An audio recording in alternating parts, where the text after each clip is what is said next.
Hi there, I'm Danny Gregory, and welcome to Art for All, the Sketchbook School podcast. Every week I bring on a friend or someone who I'd like to have as a friend, and we just have an interesting conversation about things sort of about creativity and art and whatever it is that comes up in the conversation that seems interesting. It's nice to have a chance to sit down with somebody and kind of go deep and see where it goes. I hope that you enjoy it, and thanks for joining us. Today I'm going to have Adam Westbrook joining me. Adam is a journalist and a filmmaker, and he's also an artist and a graphic novelist now. And he's based in London, as you'll be able to tell by his voice. He's been nominated for a couple of Emmys for his work.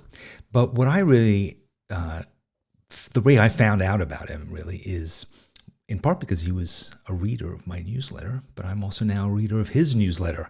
And I'll give you information about how you can get that. And I think you should, because he, like me, is interested in the creative process, in storytelling, and is a pretty thoughtful guy. He's also made a lot of interesting videos that are on his YouTube channel. And particularly there was a series that I really loved and we're going to talk about, which is called The Long Game. And again, it's about the creative process, about how we look at artists and how we make stuff. So I think it'll be an interesting chat, and I will share more information about how to get in touch with Adam and how to see more of his stuff in the notes below. And I'll remind you about that again at the end. So let's chat with Adam. I feel like there's a lot of things that you and I both think about that are sort of similar, particularly when it comes to the creative process and how we make stuff and how we think of things. And so I thought we would talk about that. But I was going to start by saying I read your recent essay in your newsletter where you were talking about process and about your sort of commitment to kind of a way of doing things. Can you tell me, sort of reiterate that in a more coherent way than I just did? Because I thought you said it really beautifully. Yeah, go ahead. I can see it in front of me, yeah. But if there's a particular sentence you'd like to throw out. Well, you said I'm convinced now that the great things in life are not achieved by big, bold actions, but by lots of quite ordinary daily actions compounded over time, which is certainly something that I believe in too. But just unpack that a little bit and tell me how you've come to that conclusion. Yeah, absolutely. It's the first thing to say about it. It's actually quite a recent realization. It's only really from the last probably year or so, although it's not news to me, if that makes sense. I remember hearing this idea said in blogs and books that I was reading, when I was in my 20s, and sort of intellectually understanding, okay, yes, I just have to do small things, and over time, it will become something big. But when you're in your 20s, you don't believe in compound interest when you're young. I think you want things done. I want it now. Results. I want it now. You want your results straight away. You have this young burning impatience. And also, when I was in my 20s, it was, a good 10 years and more now. And it was sort of at the height of that kind of first online entrepreneur boom as well, where it was about, taking big leaps and starting businesses and changing the world, that whole kind of Steve Jobs kind of way of looking at things. And so I think I must have read it said by smart, creative people, and thought that it was true, but never believed it was true. And it's only really in the last couple of years, as I'm sort of in the latter half of my 30s now, that I'm seeing the reality of what those people were saying. And the thing that, in a sense, has really taught that to me has been my sketchbook. Keeping a sketchbook was something I started at the very, like a lot of people, I suspect, at the beginning of the first lockdown, with that extra time and the extra, the extra time to be, but also to think. And I saw, I got a sketchbook, and I just only did a couple of pages a day. And within, I think, about 8 weeks, I had finished the first sketchbook. And so I bought a second one. And then 8 weeks later, I'd finished that one. And before I knew it, I saw there was this pile of sketchbooks that was growing on my table.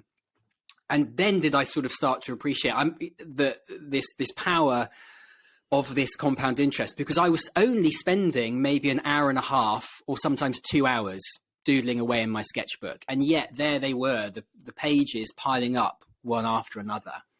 And I found, I think at the start of 2021, I suddenly started drawing stories in my sketchbook instead of, doodles or life drawing or, other exercises. I started writing stories, sort of sequential art stories. And within, 6 weeks to 8 weeks, I had, 7 or 8 original complete little stories done. And again, the pages piled up. And then it really was confirmed for me this summer, which I've spent working on my first ever zine, like a short story collection. And I've been working on it, for an hour and a half every morning. And now have a complete book, it's a small book, and it's small in size and in number of pages, but it's something that I've created from scratch myself, which I've never done before. And it didn't require me quitting my job. It didn't require me running away to the mountains for 6 months, to be completely by myself. It really just was an hour by myself in my pajamas with a cup of coffee first thing in the morning. And yeah, those pages start adding up. And there's an almost I almost want to say like an inside out power to it. Like it's not like a shell that you're trying to fill. Like, I'm going to write this big novel, and so I'm going to fill it up with all these pages. It's just the humble act of drawing a page, and then that page grows out, and eventually the finished thing appears by itself. And so, yeah, that's sort of been my journey to realize that. Yeah, I mean, I think it's a really important discovery, because it makes it possible to get good at something. Because I think so often we want to have quick results, and if we don't, we blame it on something else. So we say to ourselves, I have no talent, or, I should have gone to art school, or you talk yourself out of it in some way or another. And, this accumulation, I mean, there's been a lot of talk about the notion of the 10,000 hour kind of, I think it's been proven also to be sort of a myth now, that that's not actually a requirement to become expert at something, that time isn't the only thing. But I think it's also about embracing failure and being willing to spend some of those thousands of hours screwing up and falling down and falling on your face, and being okay with that, and then nonetheless persevering. And I think particularly for beginners, it's such a struggle, because invariably we don't give ourselves a break, and we screw up at the beginning because, of course, we've never done this before, and we just never get beyond that phase. How did you deal with that when you first started working in that sketchbook? Was it because it was the pandemic and you had nothing else to do, so it didn't really matter, or was there something else going on? It was definitely partly that. I felt a very strong. It probably only started. I'm late to drawing, and very late also to comics. I never read comics as a kid. And I loved drawing as a kid, but then, like most teenagers, sort of dismissed it as, a lame hobby, and thought I had better things to do. And it was it was around the time that I finished my last big project on my own YouTube channel, which had itself actually been a failure in lots of ways, and hadn't received the attention that I really thought it was going to, and that I thought it deserved. And I kind of went into a bit of a creative depression after that, which took me a long time to come out of. But I remember it was in 2017, in the midst of that kind of funk, and this thing didn't work. I've put my heart and soul into this thing, it's failed. I don't even know if I want to make videos anymore, but so what do I, if I don't do videos, what do I do? And a voice in me did whisper, draw. And I remember feeling it felt crazy almost, because I was like, well, I can't learn to draw now. I'm like in my 30s, for God's sake. That's far too late. You know, I could start a new skill. You know, can I bear to be rubbish at it for so long, this late in my life? And so I kind of ignored it, and it was another 2 years basically before I properly picked up a sketchbook. But I think the thing about when you ask, you know, how do you get over those early failures? I think it's contained within that point I was just making. The great thing about, you know, only investing an hour every morning and letting time do the rest is that the pressure is off for what you make that day to be good. Mm-hmm. I think, you know, if you say, oh, I'm going to quit my job and I'm going to write this big novel or whatever, and I'm going to dedicate every hour of my day to this, the pressure's on to make it work. But in a sketchbook and with any type of, you know, kind of little habit like that, I think just an hour, because it's just an hour, you can draw something and it can suck, and you can go, well, okay, I'll be back tomorrow. I'll try again then. And that I've always found that took the pressure off. And I'll tell you the other thing as well that's just come to my mind is that it was always true with keeping a sketchbook as opposed to any other way of journaling. Before I did a sketchbook, I did morning pages quite habitually for quite a few years. And I did get a lot out of it. But the one thing I never wanted to do was read my pages again. And they say that's what you're supposed to do, is go back to it after 6 months and, you know, look at your former self and see how you've changed. I couldn't bear to go through my kind of scrawly handwriting and try and pick out, you know, bits of insight in the midst of everything. But I found with a sketchbook, because the investment was low, the disappointing pictures didn't bug me that much because I knew I'd get to try again. But when I drew a picture I loved opening the sketchbook again, and throughout the same day, even just looking back at it and going, oh, that was you really got that hand right there. And the motivation of a good picture or a good drawing was enormous for me.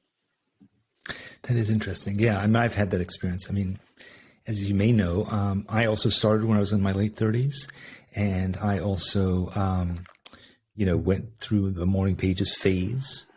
I didn't mind reading it back, but I just felt like I was bitching and whining all the time.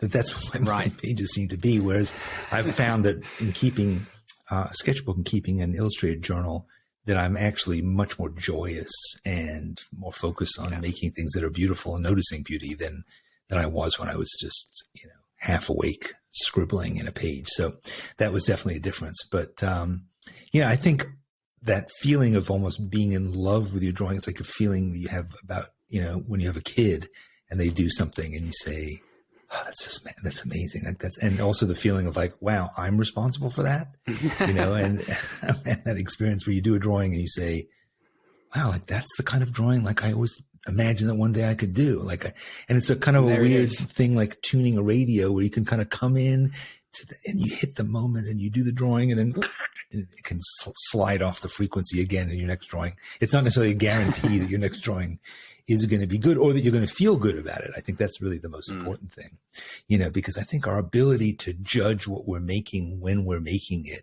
is really mediocre, you know, and that it really, so often you come back to it and you go like, oh, I always thought that was really crappy. And I've had that experience. I made a video on YouTube once where I was showing how, when I had first started drawing, how terrible all my drawings were. And I showed all these drawings and I kind of animated scratching over them. And then people in the comments would say, are you out of your mind? Like, those drawings are amazing. And I thought, all right, well, obviously my audience has poor taste. So there was nothing particularly good about them. But I think we're just, our ability to create and our ability to judge are pretty separate. And the kind of criteria that we're using are really different. Yeah, absolutely. It's amazing, I think, how it's, you know, this is true in so many bits of life, isn't it? How much louder the critic is in our heads to the kind, gentle praiser. I think I can't remember who it was who said it, but if we were as good as, the way they phrased it was, if only we were as good at filling our own glass as we are at filling other people's. We're so good at giving praise. We know how to compliment another person and to give them encouragement, but for some reason we can never turn it on ourselves.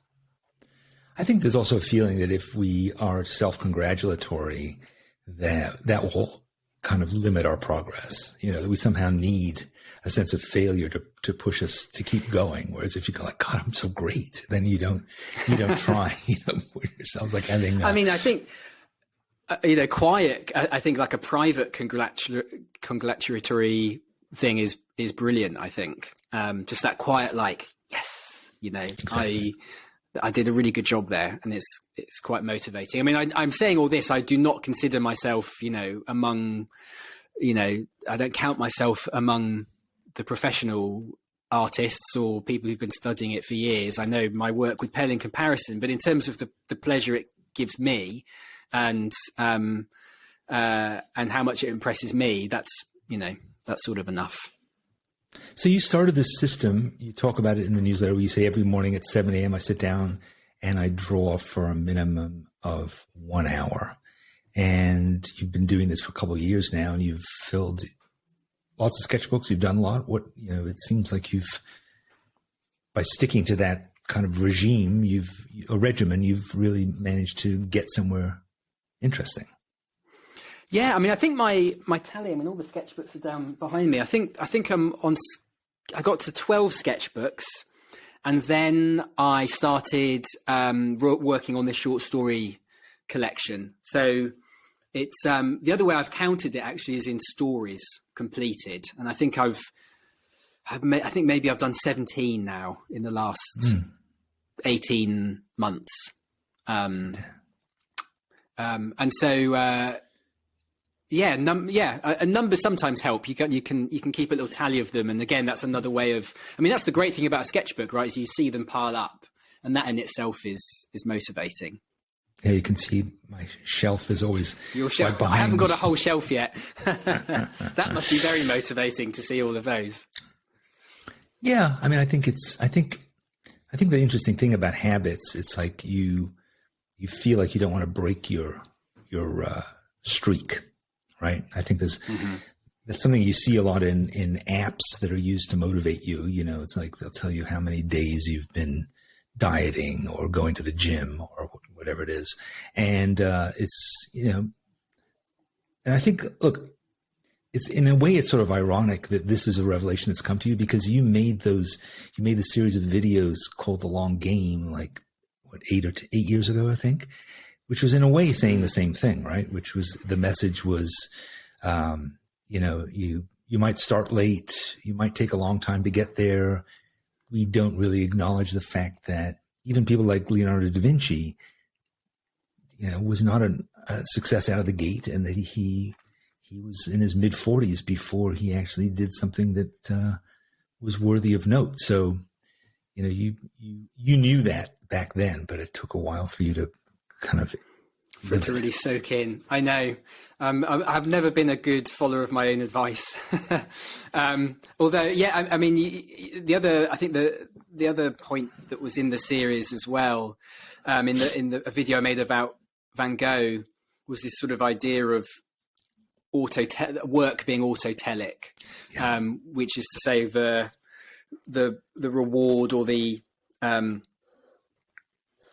outcome is in the work itself, not in what becomes of it. The process, and the process, exactly. And the sketchbook's wonderful for that because it's not ever going to be published, probably.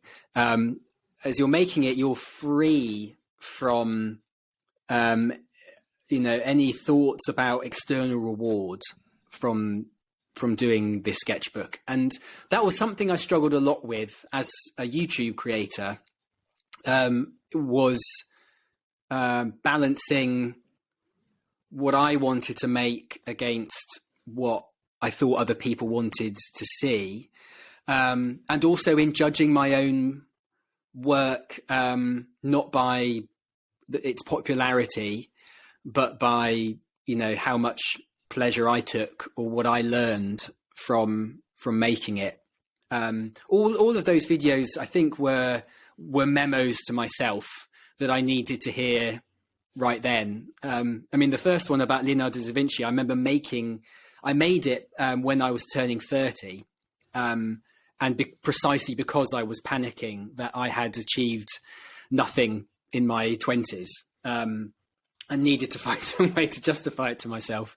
And then, you know, a few years later, the YouTube channel is growing, but I'm finding myself trapped by, you know, the response to it, and looking jealously at other creators who were being far more successful than I and chasing the numbers. And so that was an attempt to teach myself that those things don't matter.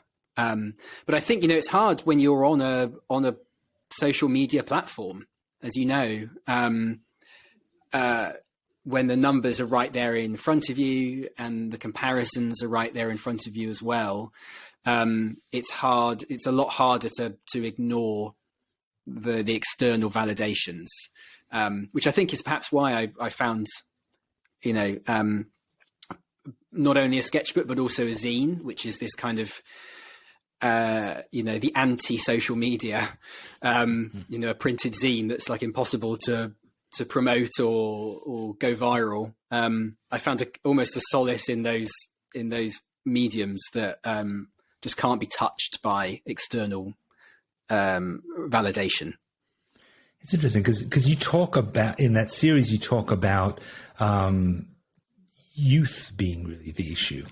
You know, and you have that thing with Craig Ferguson where you say that basically social media has grown out from this need of marketing to reach young people, because if you convince a young person to buy your product when they're young, they'll be a consumer for life. So the younger they are, the better. And that's why everything is oriented toward the youth. But I think it's also this notion of audience, of a lot of things that are really anti-autotelic, right? Autotelic meaning the process rather than the consequences of what we make. And, you know, that social media is all like, you know, that you're always told, if you want to be a success on social media, make a lot of stuff and put it out there constantly. And, you know, the key to it is get a lot of people to watch it and get them to watch all of it. And then you will be rewarded with ad dollars. So it kind of has come back to that as well. The advertising at the heart of the conspiracy. But, you know, I've seen so many people who were successful illustrators in particular being seduced by Instagram, because they went from saying, instead of having a portfolio on a website that I could direct people to, I put it on Instagram. When I do, then new potential clients find my work, and it's, you know, a more efficient process. And it's kind of morphed and bastardized itself into this thing where these illustrators are creating endless content on a regular basis just to build a larger and larger audience, when honestly, the audience that an illustrator needs is the, you know, half dozen people who are going to hire them.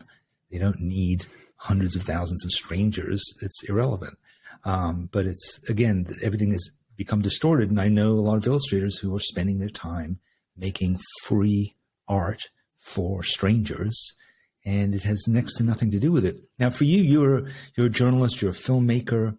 YouTube, in some ways, was a calling card for you, right? It was a way of establishing yourself in a way that might have been different, say 10, 20 years ago, to climb. And you now are making things in the New York Times. I imagine there's been other opportunities that have come about. Is it because of this kind of platform?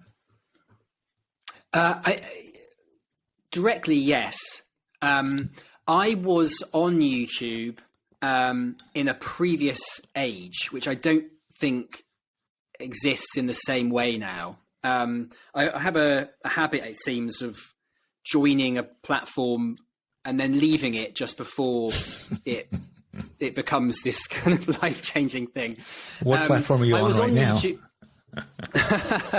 I'm on none at the moment. I agree with everything you've just said, and for those reasons have kind of unsubscribed from Instagram and Twitter. You have your own personal website now and your newsletter. I have a newsletter, which is again is sort of anti-social, isn't it, in the way it works, which I one of the things I really like about it. But yeah, to answer your question, actually, because I was doing this, I started doing it seriously just over 10 years ago, and a couple of things were different. One was that Vimeo was more respected as a platform for filmmakers than YouTube was. YouTube was where people went, ordinary people went and filmed their pets. But if you wanted to be recognized as a filmmaker and to get opportunities, you wanted to be recognized on Vimeo. So all of the videos that I made that, are on YouTube, they went up first and actually have far more views, oddly enough, on Vimeo.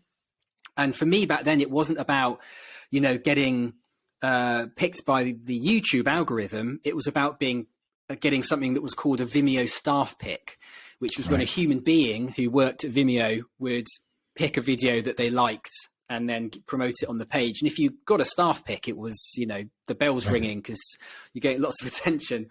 So this was kind of before... Forget the Emmy. I want some... Forget Emmys. It was all about the Vimeo staff pick. I mean, the rush was incredible. And sadly that... I think it still exists, actually, the Vimeo staff pick. But, obviously Vimeo never really survived that battle with YouTube in the end. And so the platforms were different. And I also was not doing it in order to become an influencer. The idea of being a YouTube influencer didn't exist yet when I was making videos.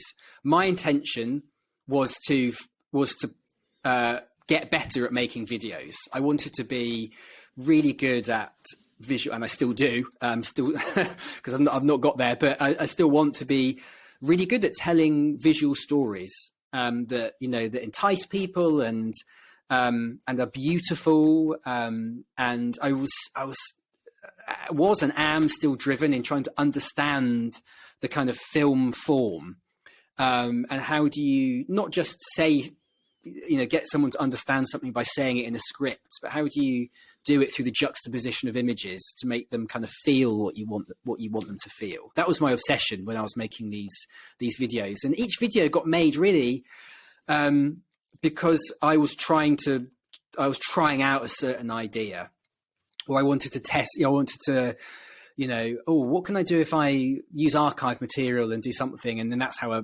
one video gets made. So for that reason, and perhaps good and all for the better in the end, because that was how I was using it. It did become my calling card.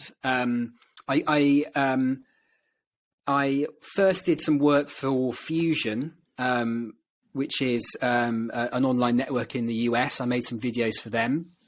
And then after a couple of years, the New York Times approached and said, "We like your videos and would you like to make something for us?" I don't think YouTube works in the same way now. I think people start a YouTube channel in order to be a brand, and their interest isn't necessarily in being a great filmmaker. It's in, being known for an expertise in a certain topic, or, building a big audience. So in a sense, I was lucky to get the exit the way I did and when I did, because I wasn't, I didn't set out to become a YouTube influencer, and I don't think I would have been a good one. Yeah, I think the whole perspective on aesthetics has really changed when it comes to making online videos. Whereas it used to be, can you make stuff that looks as good as if it was on TV? Now it's become about authenticity and vlogging, and just, I think even vlogging is now over, and it's become TikTok, sort of grab a phone and make something quick kind of vibe to it. Did you study film? Yeah. Did you study film formally in any way? I did not know. I always wanted to work in TV as a kid, wanted to be a TV director or a TV host or something like that. And then in my serious teenage years, decided I wanted to change the world. And so that became broadcast journalism, which was sort of the way of doing those two things. So I did train in broadcast journalism, and I learned, I already knew how to edit video actually when I did that, but they did teach me how to write in a way that I still use. There's a way, it's quite a British thing actually. It's called writing to picture. And it's a way of writing a script for a video that attempts to put the images before the words, and can be quite poetic when it's done well. But again, the trend has changed. You know, you look at a lot of documentaries or explainers on YouTube today, and the aesthetic is, you know, as many words as possible. So basically, you know, it's almost like a written essay that someone reads out loud, and then they put whatever pictures they want over the top. So there are some ways, you're right, where, you know, the way I was trained, or, you know, to make videos, and, you know, to be honest, the way that we make videos at the New York Times as well is kind of at odds with this lo-fi aesthetic that's really popular at the moment. Yeah, I think it also depends on your brand. I mean, the New York Times, it's a brand that you would assume isn't a personal thing. You would want it to have the authority of high quality, right? So that would be different. Do you think things have changed for you? Because I went through this too. Because I spent decades in advertising, and I spent billions of dollars. I mean, quite literally, making commercials and putting them out there. And you know, I did Super Bowl commercials, and I shot with all kinds of incredible directors and stuff like that. And when I first started making my own videos, that was kind of where I came from, because I was like so impressed with the fact that you could buy a DSLR and you could actually film something that looked kind of comparable to stuff that I had paid directors, you know, so much money to make. It was possible. Whereas before, it always felt like, well, you could never begin to do anything like that. And certainly even with editing, that was true. But then suddenly it became possible to do that. And over time, I kind of realized that was less and less important in some ways. I mean, I enjoyed it, but then it started to feel more and more fiddly, and I felt like I wanted to focus on ideas more. And so therefore I would, I don't know, it took me probably 10 years to shed my advertising kind of perspective on things.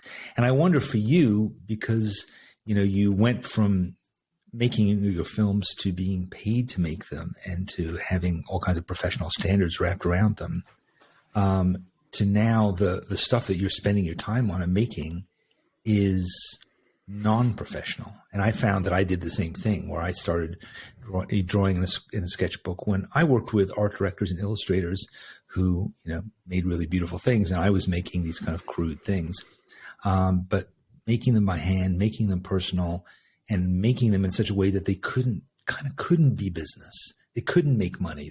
They weren't professional, was actually really appealing to me as a side venture. Eventually it became my whole life and my job.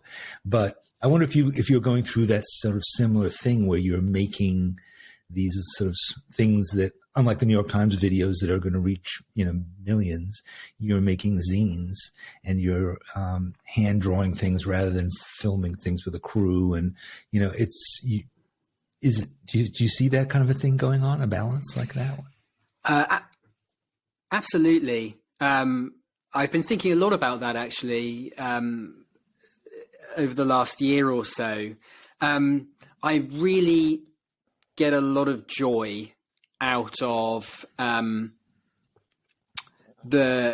lot of the things you've just said. I mean, I get a joy out of knowing that this isn't necessarily going to be seen by a lot of people, and out of the fact that it's small. I think the main thing for me is that I find with the drawing, because it's small and hand-drawn and private, I have got as close as I've come so far to pure self-expression, by which I mean me on the page. With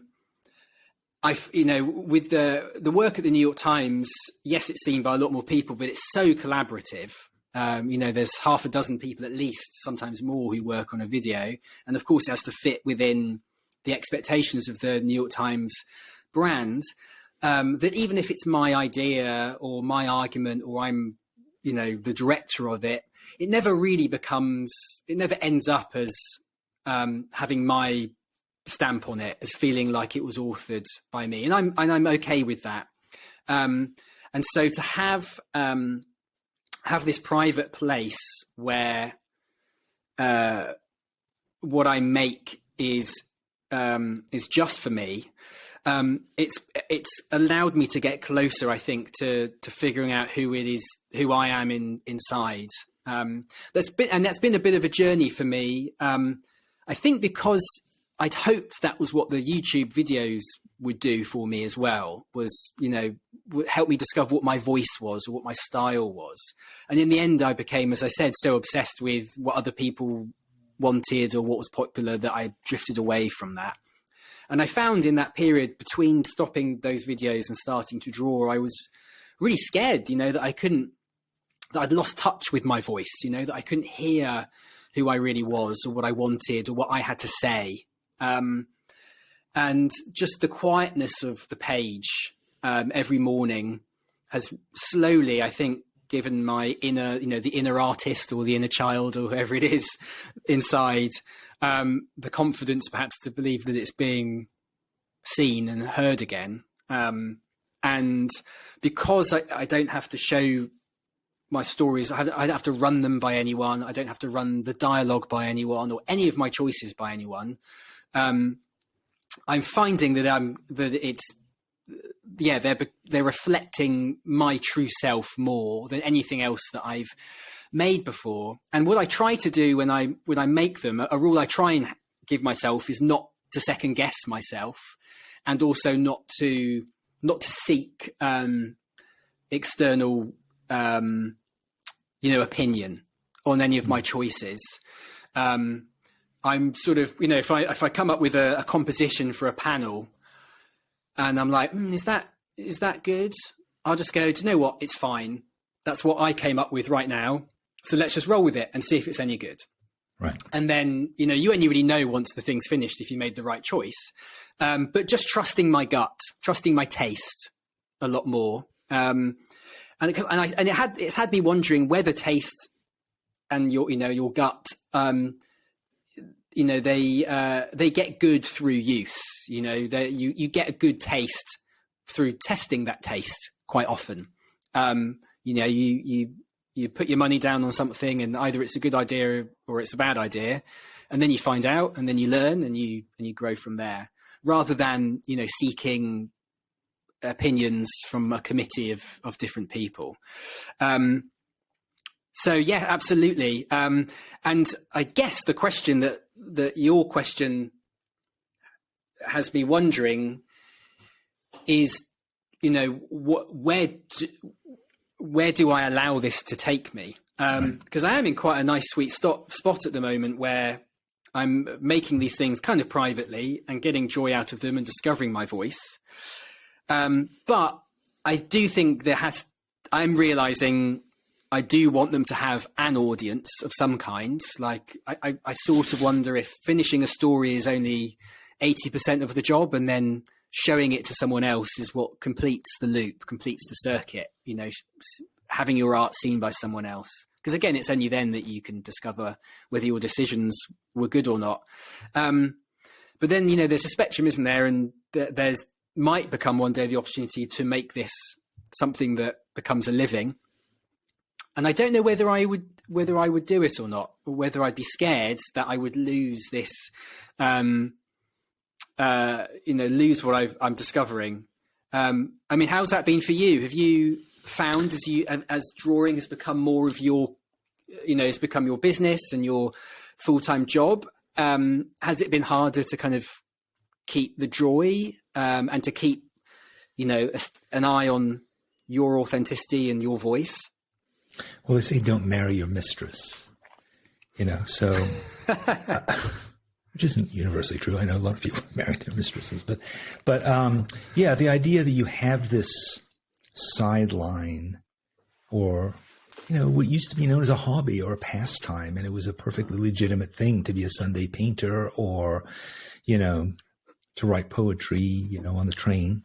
And I think that increasingly, I mean, I experienced it a lot of times where people would say, why are you still working in advertising? Why aren't you doing, I mean, I had published, a bunch of books around this idea, and I was still working in advertising, and people would say, well, when are you going to quit? And I would say, why would I quit? I mean, I'm perfectly happy having both things going on. I got to a point where I felt like I wasn't growing in advertising anymore. That was really what it was, is I just thought, this transformation was happening, 10, 12 years ago in the advertising world, where suddenly the traditions of advertising, making big, expensive TV commercials, which is what I had been doing for a long time, was suddenly not really what it was about anymore. And I was fascinated by social media. It wasn't that I wasn't willing to learn. I totally was. I found the clients weren't. I found the whole advertising, the industry just didn't understand how to absorb this new way. They didn't understand, how do we make money out of this stuff? The model was broken. And, I was an executive creative director. I was a partner in this big agency.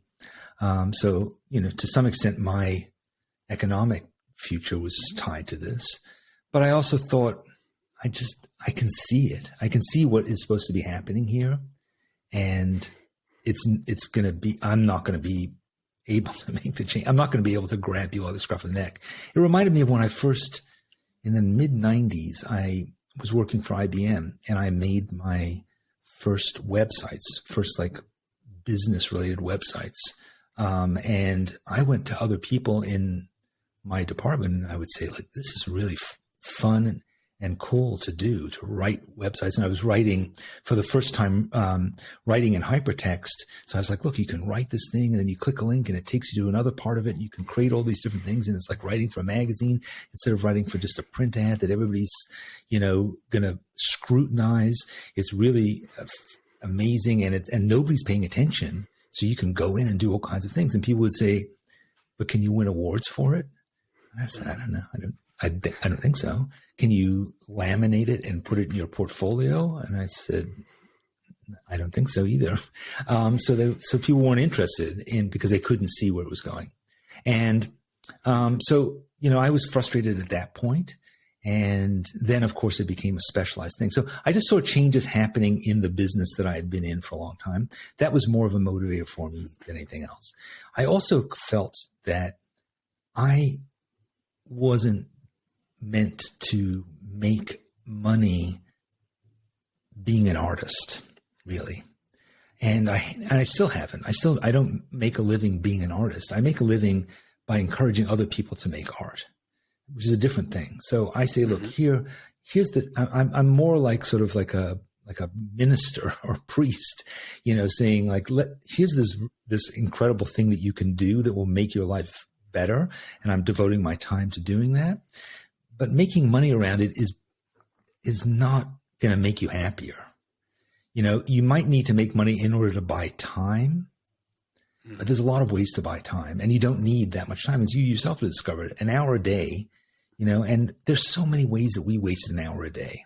We waste an hour a day binging Netflix, jogging, there's a million ways that we waste time every day.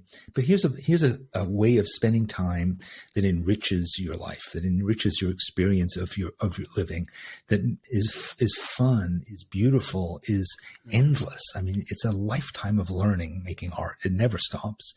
And so it doesn't have to be your job. And in fact, it's not a particularly good job. You don't want to be an illustrator in this day and age.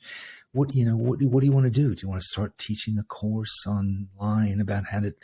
Yes, you could do all that stuff, but that's not drawing. Sitting and drawing, just that in and of itself is going back to that autotelic thing that you were talking about, which is, here's a thing that you can do that's just fun. And you knew it when you were 7. You knew it when you first started making comics. You probably made comics when you were 7. I did, and so it's like that. That's the experience. It has nothing to do with making a living. And human beings have made art always. It's only in the last couple hundred years that suddenly there's this kind of notion that, that you need to be successful at it, or that you need to, get paid for it. And there's a whole industry that's developed around that myth. But the fact is, and I mean, I think one of the tragedies of social media right now is that it's become about entertainment rather than about sharing information and sharing expression. So when Instagram was just a place where you could put a drawing that you had done and a few of your friends would see it, and that was kind of it.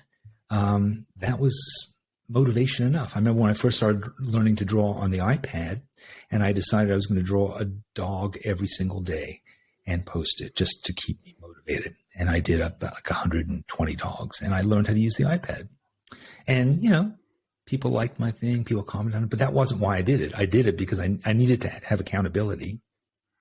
And so therefore here was a group of people who would keep me accountable. And that was its purpose. It wasn't because I wanted to get a licensing deal around my dog drawings. So I think it's something that isn't to say you couldn't make a living out of doing it, but I think you have to ask yourself, why do you need to make a living out of it? You're already making a living. And you have a really cool job. So like, it isn't that you aren't serious about making art. You clearly are. You filled a dozen sketchbooks and you've written dozens of short stories. You're clearly serious about it. Why ruin it? I think you're absolutely right. And I mean, the person who really opened my eyes to that was Elizabeth Gilbert in her great book, Big Magic, which is something I reread every year. And she says in that, art is already giving you, your creativity is already giving you so much. Why ask it? Why give it the pressure of having to pay your bills as well? I think you're absolutely right that there is, not to say it's essential, because like you say, you can make a living from art, but to keep the two separate,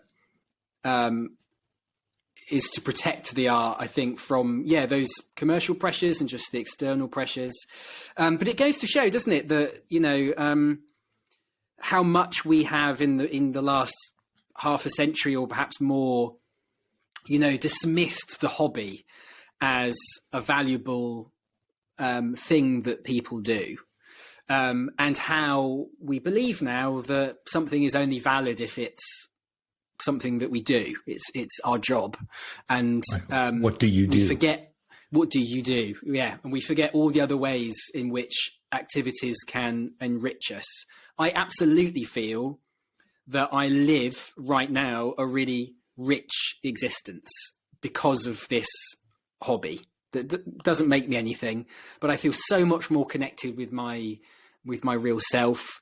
I feel so much more creative and creatively engaged. I wake up in the morning, the first thing I do is put pen to paper, and it just feels great. And I do know that when I don't do it, my mental health suffers a bit. Like, I definitely get a bit blue when I don't have when I pause for whatever reason, my creative output in that way. So I think you're absolutely right that there's quite a nice life to be had where it's just something that you do. And I have lots of friends who are my age, in their sort of the later part of their 30s and beyond, who have made similar discoveries in their own way. I have a friend who is she's a mother of 3 young children, and she has taken up oil painting. And she does these fantastic seascapes and landscapes. I don't even think she's sold any. I don't think she's tried to sell any, but she does that. I have another friend who has recorded 2 albums in his spare time, which he just shares with friends. I've got another friend who hosts a radio show on a local radio station once a week alongside his job, and it gives him unending joy. So there, none of these people work in the media really. They're not, they don't have creative jobs in the way that perhaps I do, or you have in advertising. Ordinary people who are finding a richness from a creative hobby. And that's not unusual, right? I mean, that's been true through human history, that, there would be the people would gather around the piano and somebody would know how to play it and everybody would sing together, right? It's like all these things became commercialized, and we went from feeling like we should create to feeling like we should consume, so rather than feeling like you could contribute by, making something and sharing it, you feel like you have to, it has to be about buying and selling. And I think we're coming back to that. And we have the most amazing tools now to do all this stuff with. So we can do things really well, if compared to, 150 years ago, we have the ability to make amazing, beautiful things. Let it be that. And but what a shame that we're not. I mean, as a filmmaker, and I know I sound, I'm aware that I possibly sound a bit snobbish when I say this. I find it sad that so many people have access to a camera now and the means to share. And so many people are filming and editing and publishing films, videos. And yet the medium has not grown as a result. Filmmaking has not expanded its kind of creative potential. And I don't feel, that what goes on YouTube for the most part is accounts for kind of creative expression. It's lots of people trying to build a brand or give advice or, sell something. And I think that's true with every other medium as well, isn't it? That there is this great opportunity where we ought to be a species that's finally found gold. We can all express ourselves to our heart's desire almost for free. And that was something people would have, 100 years ago, 200 years ago, people would have died for. And here we are with it in our hands. And, it's a generation of people saying, don't forget to hit like and subscribe. And, now let me tell you about Surfshark or some other VPN. So I know I sound very snobbish when I say that, but I'm sad that that it is the way that you've described it, because you're right. I mean, money comes into it every time. I mean, I think about when desktop publishing first began. So in the 80s probably. And the idea that you could actually print something, like you could have type, you could set type. I mean, I used to, because I always made books ever since I was little, and I used to do it with a typewriter and try and make things that look like a book. And then suddenly you could make a book. That was just mind blowing. And the idea that you would make money out of that, no. It was about being able to do this thing. And now, as I said with DSLRs, being able to carry around a camera in my pocket that can make, cinematic images. We can so easily at the drop of a hat do it. There's so much pleasure in that. It doesn't have to be for anything. It's singing in the shower. It is a simple, natural thing. We like to make things as a species. That's what we like to do.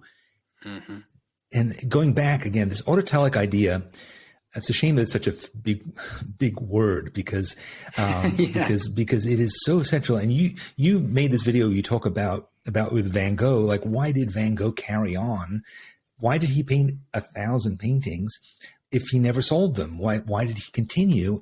And the autotelic concept is he did it because it was fun. And he was fortunate to have a brother who would support him in doing it, but I think he would have done it anyway. He just needed somebody to actually physically buy in the paints. But it's okay to do stuff that's fun. We do it in a lot of other realms. We do a lot of things that are actually fun, but also self-destructive. And there are other areas in life where we're okay with it. Like it's okay to go out and kick a ball around, right? It's okay. It's okay to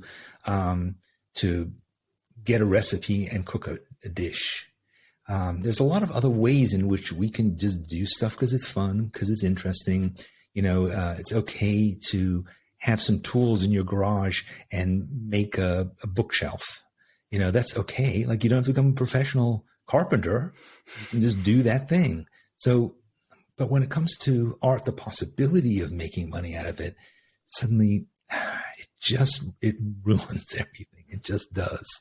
And that's one of the reasons why I've encouraged people to do in Sketchbook. And that's why I've drawn in Sketchbook, because you can't really sell it. You can't frame it.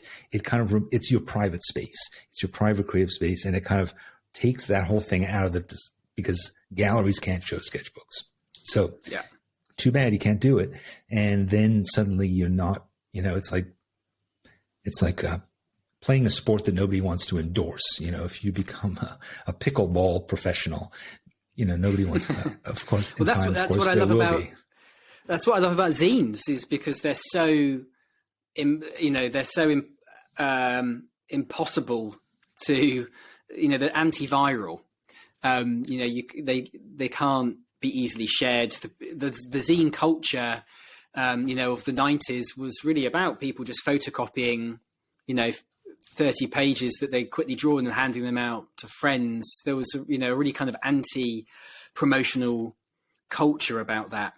I'd also say, I think there's a really interesting corollary to what you've just been talking about, which is that, and it's something that I find myself thinking about more at the moment, which is, if the journey is all you have in an autotelic creative process, so you're not going to get any reward for external reward for what you're creating. All you have is the journey that the creative process takes you on.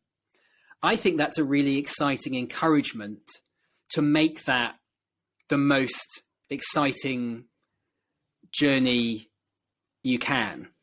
And it's made me think about, when I think about what themes, do I want to tell stories about? What should I do? What type of stories maybe should I do next? It encourages me to pick something that's actually quite scary. Maybe pick, a darkness in me that I'm kind of scared to sit with too long.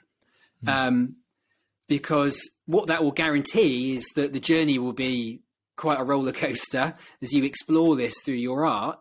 And then no matter what happens to the actual eventual artwork, whether anyone sees it or not, you've already won, because you've just had an amazing journey. And I think, all artwork does that. I think writing a song or doing something, a page in a sketchbook, has the same transformative potential. But I do think making art transforms the artist. That's probably its primary purpose, is to change us.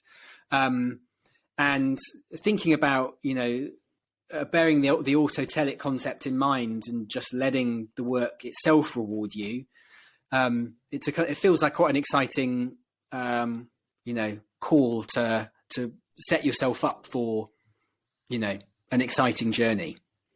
I like that idea a lot, because I think if you set that as your goal, A, you're guaranteed a reward. B, the quality of what you're doing is evidence not in other people's opinions or even in the results of what you've made, but in that transformation in yourself. So if you can say, I think morning pages are another example of that, right? You make this stuff, you're cranking it out, you're scrolling it, even you don't want to reread it, and yet you acknowledge that it made a difference in you. So I think that's possible. And I think the mistake we make is we compare the stuff that we're making on our own with some other stuff that somebody else made that maybe they did get paid for, or maybe they did get famous for, or they got acclaim for. But instead you have to realize that this is the only reference that matters is you and your experience. That it's only vaguely that it seems to be what a famous artist, successful artist made. It's actually nothing to do with that at all. It's this thing that you made that you're going to consume. It's the tuna sandwich that you made that you're going to eat and nobody will ever know about, and yet it was delicious and you enjoyed eating it. So, that's sufficient. And you're lucky. Like, you've got this thing. Other people are death scrolling through TikTok, but you are spending your time enriching yourself and having fun and making discoveries about yourself and about the world. I mean, that's pretty cool. That's yeah. I mean, I can give you an example of something interesting. As I said, I started doing stories at the start of last year, and I filled 2 sketchbooks, or maybe even 3, which were just full of stories. And all I was doing was I'd finish a story, and then, on a Wednesday morning, close the sketchbook, and then on Thursday morning, I sit down, open it up on a new page, and I just start a new story. And it was whatever story was in my head, that just felt like, oh yeah, I'd like to do that story now. Let's try that one. And I followed my gut with that a little bit. And they were all different. There's maybe 12 of them I did in those sketchbooks. And they're all very different. There's a fantasy story in there. There's a kind of modern day, a couple of modern day things, different locations, different characters, all just kind of scenes. And I only just realized last week, when I was thinking about them, that unbeknownst to me, they were all about the same thing. They were all about shame in one way or another. And I don't know quite what that means yet, or what to do with it, but it was really fascinating to see, looking backwards. Like, I wasn't intending to do a series of vignettes about shame and the different ways it manifests itself. It's only looking backwards that I saw that's what was kind of coming out of my head and my heart. And you just wouldn't notice that if you weren't, if I hadn't been drawing those stories, I probably never would have noticed that was something that was inside me wanting to be expressed somehow. And if you were doing that for publication or for sharing, you probably would never have gotten to that place at all. Oh no. I mean, it's a dilemma I have now as when I've been making this zine. I think there are some topics and some, I talked about exploring dark places. There are some things I could write stories about that I notice myself holding back from as I do this zine, because I'm thinking, well, other people are going to see this. Like, I'm already censoring myself, thinking about an audience. And perhaps actually I'd be better off just keeping them in the sketchbook and really putting that scuba gear on and really diving down to the depths and seeing what's down there. Possibly. But also, if you think about a lot of the greats in the world of graphic storytelling, Robert Crumb, Chris Ware. I mean, there's a lot of guys who really go to dark and deep places and reveal themselves in a way that you basically don't even really see in other forms of expression. So I think it's not, if you have the nerve, and it's also something that can give other people something, in sharing it with them, you give them that gift too. So, your shame may be compounded by sharing your shame, but it may also be turned into something of value and beauty and generosity, which can mitigate your shame. So think about that. Absolutely. Yeah. All right. Well, this has been really interesting.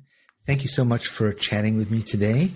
And, now I don't have to wait for any more of your videos. I now you have gotten everything. the benefit.